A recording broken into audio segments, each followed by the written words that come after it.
मांस है, मेरी थाली में मछली है, मेरी थाली में दाल है, मेरी थाली में चावल है, मेरी थाली में सब्जी है, मेरी थाली में फल है। Very good. मेरी थाली में सेब है, मेरी थाली में गाजर है, मेरी थाली में गन्ना है, मेरी थाली में मूली है, मेरी थाली में मिर्च है, मेरी थाली में मटर है, मेरी थाली में बैगन है, मेरी थाली में टमाटर है। क्या है आपकी थाली में? मेरी थाली में आम है, मेरी थाली में गन्ने हैं, मेरी थाली में दाल है, मेरी थाली में रोटी है, मेरी थाली में चावल है, मेरी थाली में लौकी है, मेरी थाली में आलू है, मेरी थाली में सारी सब्जियां है आपकी थाली में? मेरी थाली में बैगन है, मेरी थाली में आलू है, मेरी थाली में मूली है, मेरी थाली में सलाद है, मेरी थाली में धनिया है, मेरी थाली में टमाटर है, मेरी थाली में सेब है, मेरी थाली में वो है, मेरी थाली में बैगन है, मेरी थाली में आलू है, मेरी थाली में कचौड़ी है, ब्रेड है, मेरी थाली में दूध है, दही है, आम है, सेब है, अंगूर है, मेरी थाली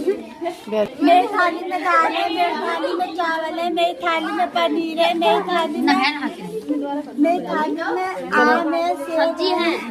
ए बोलो नहीं, आवाज आ रही है। क्या है आपकी थाली में? आलू है, मेरी थाली में बैगन है, मेरी थाली में गन्ना है, मेरी थाली में भिंडी है, मेरी थाली में दाल है, आलू है, मेरी थाली में भिंडी है, मेरी थाली में बैगन है, मेरी थाली में टमाटर है, मेरी थाली में मछली है, मेरी थाली में अंडा है, मेरी थाली में चिकन है, मेरी थाली में आम है, मेरी थाली में वेरी गुड। चलो अच्छा, अब सब लड़कियां ऐसे खड़े हो जाओ। अब लाइन से ऐसे ऐसे